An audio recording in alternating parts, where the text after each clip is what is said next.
Bismillahirrahmanirrahim. Terima kasih kepada Tuan Moderator. Assalamualaikum warahmatullahi wabarakatuh dan selamat sejahtera. Saya Nur Fadilah binti Cik Azhar, Guru Bimbingan dan Kaunseling SK Batu 10 Lekir bersama rakan saya, Cikgu Nur Syariza binti Ibrahim akan membentangkan kajian tindakan yang bertajuk Kefahaman Ibu Bapa SK Batu 10 Lekir tentang pentaksiran psikometrik dalam menentukan hala tuju kerjaya anak-anak. Sidang penonton sekalian, pendidikan merupakan satu bidang yang sentiasa berhadapan dengan cabaran yang memerlukan perancangan rapi, bersistematik dan menyeluruh. Menurut Ismail SH 2015, proses membangunkan manusia ini memerlukan satu usaha yang konsisten dan berterusan agar tidak berlakunya kepincangan dalam mana-mana peringkat pelaksanaannya. Baik, kita lihat kepada falsafah pendidikan kebangsaan 1996 di mana ianya bertujuan untuk melahirkan warga negara yang mempunyai sasiah yang baik, seimbang dan sepadu dari segi intelek, rohani, emosi dan jasmani. Apa perkaitannya dengan PBS? Sebelum ini kita diperkenalkan dengan sistem penilaian dan peperiksaan. Namun pada tahun 2016 kita telah diperkenalkan dengan sistem PBS iaitu pentaksiran berasaskan sekolah. Dalam sistem PBS ini, kita lebih melihat untuk penilaian secara holistik iaitu secara menyeluruh. Baik, kita rujuk kepada PBS ini yang mempunyai 4 komponen utama. Apakah 4 komponen utama ini? Iaitu pentaksiran bilik darjah, pentaksiran pusat di mana ianya ditangguhkan ataupun mungkin juga dimaksudkan, kemudian PAJSK dan juga psikometrik. Apakah pentaksiran psikometrik ini? Ianya adalah satu set ujian yang mana ia bertujuan untuk mengukur trait psikologi dan kecenderungan minat seseorang. Kalau kita rujuk kepada pentaksiran psikometrik yang dijalankan untuk murid tahun 6, pengasasnya adalah John Holland. Dia mengutarakan bahawa setiap individu ini mempunyai 9 kecerdasan pelbagai. Jadi apabila murid menduduki ujian pentaksiran psikometrik ini adalah untuk mengenal pasti kecenderungan minat dan juga kecerdasan pelbagai ini. Apakah 9 kecerdasan pelbagai ini? Iaitu verbal linguistik, logic matematik, interpersonal, intrapersonal, visual ruang, kinestetik, music, naturalist dan juga existential. Apa perkaitannya dengan tajuk yang kami pilih untuk kajian tindakan ini? Bagaimanakah 9 kecerdasan ini dapat menentukan hala tuju kerjaya murid dan hala tuju pendidikan murid selepas tamat pengajian di sekolah rendah? Menurut Nasir Ripin 2010 pula mengatakan bahawa dorongan ibu bapa dalam kehidupan anak-anak sedikit sebanyak memberi kesan terhadap pemilihan kerjaya anak-anak mereka. Dan begitu juga dengan teori Enroll 1957 yang mengemukakan hipotesis teori pemilihan kerjaya Rowe cuba menghubungkaitkan gaya asuhan dengan pembentukan orientasi seseorang individu. Jadi, psikometrik ini dapat menentukan hala tuju kerjaya anak-anak. Kerana itu, kita memerlukan komitmen ibu bapa untuk memastikan pentaksiran psikometrik ini dapat difahami konsepnya untuk memudahkan pelaksanaan pentaksiran psikometrik di sekolah. Kita rujuk kepada pernyataan masalah yang berkaitan dengan kajian ini.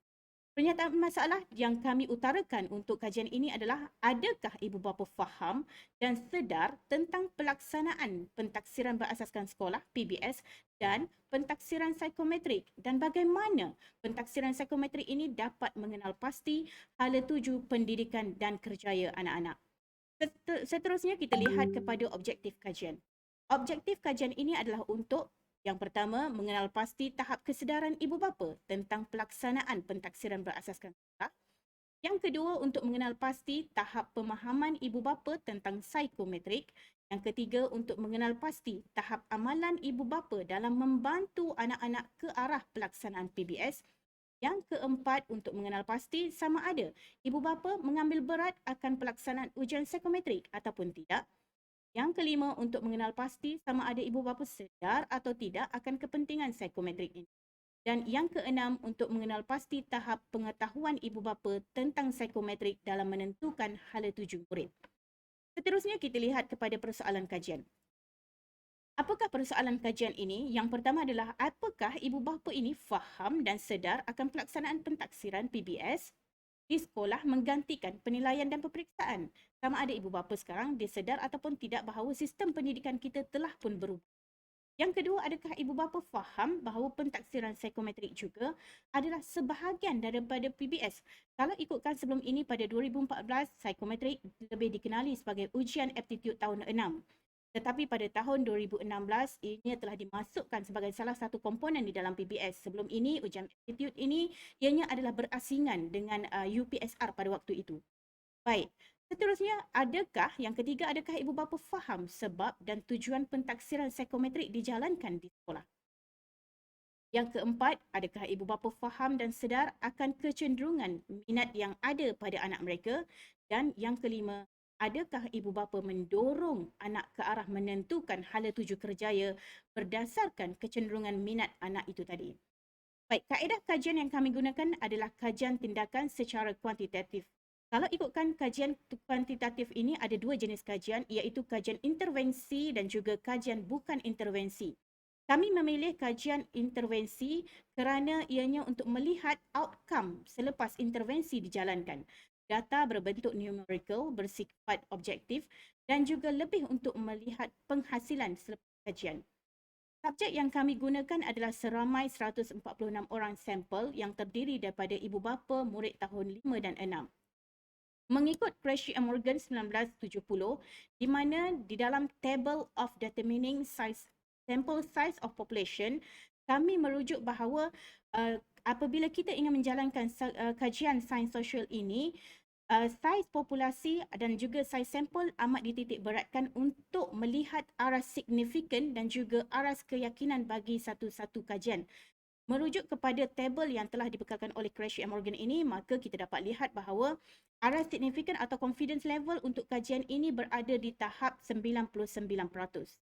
Baik, alat kajian yang kami gunakan adalah borang soal selidik menggunakan Google Form secara atas talian, memandangkan ianya sekarang adalah pandemik. Jadi Google Form adalah lebih mudah untuk didapati datanya daripada ibu bapa. 4 bahagian dalam 5 set soalan yang kami gunakan, di mana menurut Best and Khan 1998 menggunakan skala Likert 3, pemeringkatan faham, tidak pasti dan tidak faham. Kenapa kami menggunakan hanya skala Likert 3? Ianya lebih mudah untuk kami dapatkan data. Baik, kita lihat satu persatu bahagian 4 bahagian tersebut, di mana di dalam Google Form itu kita bahagikan soalan, setiap bahagian ada 5 soalan, 5 set soalan. Jadi bahagian pertama kami ingin menilai, melihat kesedaran ibu bapa tentang PBS, pelaksanaan PBS di sekolah. Sama ada ibu bapa sedar ataupun tidak.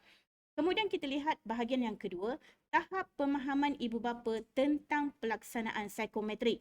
Sama ada ibu bapa faham kenapa psikometrik ini dijalankan di sekolah dan apakah kepentingan psikometrik ini kepada anak mereka.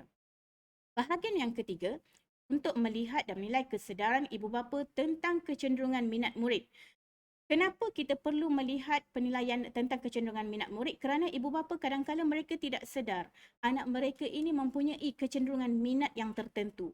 Jadi lebih mudah untuk menentukan hala tuju pendidikan dan juga kerjaya sekiranya ibu bapa dapat faham kecenderungan minat anak mereka. Dan yang keempat adalah dorongan ibu bapa ke arah kerjaya murid. Kenapa kita ingin menilai tahap dorongan ibu bapa kepada anak mereka? Kerana apabila mereka sudah mengenal pasti tentang kecenderungan minat itu tadi, mereka dapat mendorong anak mereka untuk mencapai kejayaan di dalam hidup anak mereka. Baik, kita teruskan dengan hasil dapatan kajian. Kajian ini telah dijalankan untuk mendapatkan resultnya ataupun dapatannya pra dan juga pasca. Kalau kita lihat di sini, semasa pra kajian, 17.5% dan juga 1% ibu bapa tidak pasti dan tidak faham tentang pelaksanaan psikometrik di bahagian 1 ya. Kemudian 81.5% majoritinya sudah sedar bahawa PBS telah pun dilaksanakan di sekolah. Bahagian yang kedua berkaitan dengan pentaksiran psikometrik. 19% tidak pasti dan juga 5% ibu bapa 19% ibu bapa tidak pasti tentang pentaksiran ini dijalankan dan juga 5% mereka langsung tidak faham kenapa psikometrik ini dijalankan di sekolah. Manakala 76% majoritinya menunjukkan mereka faham kenapa sebab psikometrik ini dijalankan di sekolah. Untuk bahagian yang ketiga, 16.7% tidak pasti dan 6.5% ibu bapa tidak faham kenapa kecenderungan minat anak ini mereka perlu kenal pasti. Dan 76.8% sudah pun dapat mengenal pasti kecenderungan anak mereka, di mana minat anak mereka untuk membantu mereka untuk ke tahap yang baik. Bahagian yang keempat adalah berkaitan dengan dorongan ibu bapa menentukan hala tuju murid itu tadi. 93.98% agak tinggi kerana ibu bapa apabila mereka sedar kecenderungan minat anak, mereka akan mendorong, dan majoriti ibu bapa mereka akan menyokong apa sahaja kehendak ataupun kecenderungan minat anak itu tadi. Dan 3.72% tidak pasti dan 2.3% tidak faham kenapa mereka perlu mendorong anak mereka untuk menentukan hala tuju kerjaya anak mereka. Baik, seterusnya kita lihat pasca kajian. Tadi keputusan hasil dapatan pra kajian, dan sekarang kita lihat pasca kajian. Hanya 1.8% yang tidak pasti dan 0% adalah tidak faham. Perbezaannya amat ketara di mana 98.2% ibu bapa sudah pun faham kenapa PBS dilaksanakan dan sudah pun sedar bahawa kita telah pun bertukar sistem pendidikan daripada penilaian peperiksaan kepada pentaksiran berasaskan sekolah. Yang kedua, bahagian yang kedua kita lihat 1% ibu bapa tidak pasti, hanya 1% sahaja ibu bapa yang tidak pasti, manakala yang tidak faham, langsung tidak tahu tentang psikometrik sudah pun berada pada tahap 0%. Dan 99% menunjukkan ibu bapa sudah pun faham tentang pentaksiran psikometrik, apakah kepentingan psikometrik kepada anak mereka.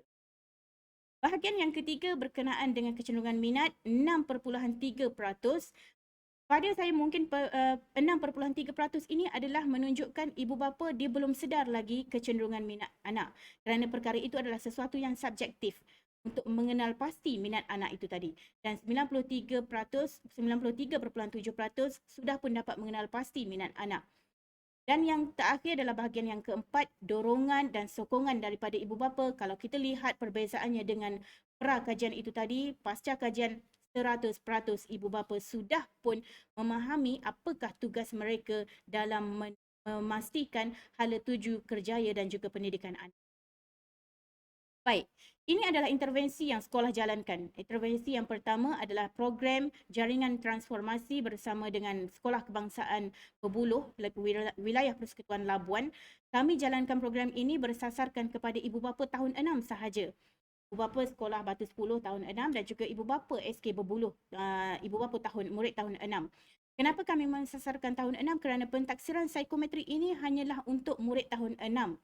Belum lagi dilaksanakan untuk murid tahun 4 dan 5, dan pada pendapat peribadi saya adalah alangkah ianya bagus jika pentaksiran psikometrik ini dijalankan lebih awal kerana kita dapat mengenal pasti kecenderungan minat murid ini lebih awal untuk kita bina kerjaya mereka dan juga hala tuju pendidikan yang seterusnya.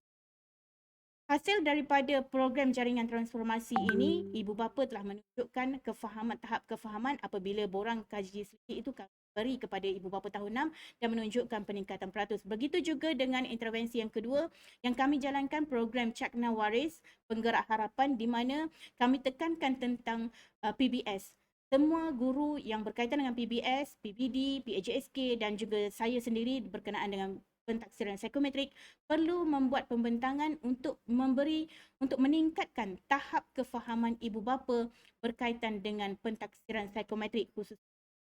Dan intervensi yang ketiga masih lagi dalam perjalanan kami, iaitu saya namakan sebagai Career Drop-in Studio. Apakah Career Drop-in Studio ini? Satu tempat atau satu sudut di dalam bilik kaunseling yang kami akan letakkan ia berkaitan dengan pemilihan kerjaya dan juga berkaitan dengan apa sahaja bentuk permainan yang menggalakkan murid untuk menjurus ke arah kerjaya STEM ataupun kerjaya yang konvensional mungkin. Jadi kami akan wujudkan satu studio yang dinamakan sebagai Career Drop-in Kerjaya di Bilik Bimbingan dan Kaunseling. Baik, secara kesimpulannya, kalau kita lihat kajian ini bertepatan dengan konsep TS25, di mana dalam konsep TS25 ini ianya memerlukan beberapa elemen untuk melahirkan kemenjadian murid yang lebih efektif. Kalau kita lihat di sini, yang pertama adalah kepimpinan, konsep pemimpin yang berwibawa dan juga berwawasan telah pun ada di Sekolah Batu 10. Kemudian ia pergi kepada guru yang beraspirasi tinggi, kompeten. Kita boleh lihat tadi program yang dilaksanakan, intervensi yang dilaksanakan, guru dikedepankan. Kami mengetengahkan bakat guru untuk melahirkan guru yang lebih beraspirasi tinggi dan juga kompeten. Dan yang ketiga adalah penglibatan ibu bapa, di mana setiap kali sekolah melaksanakan apa-apa program, komitmen ibu bapa sangat-sangatlah baik. Ini menunjukkan bahawa komuniti dan PIBG memberikan kesepakatan dalam melaksanakan program sekolah, dalam menjayakan program sekolah. Kalau kita lihat tiga ini, kita akan mewujudkan satu lagi, iaitu mewujudkan suasana pembelajaran yang selesa.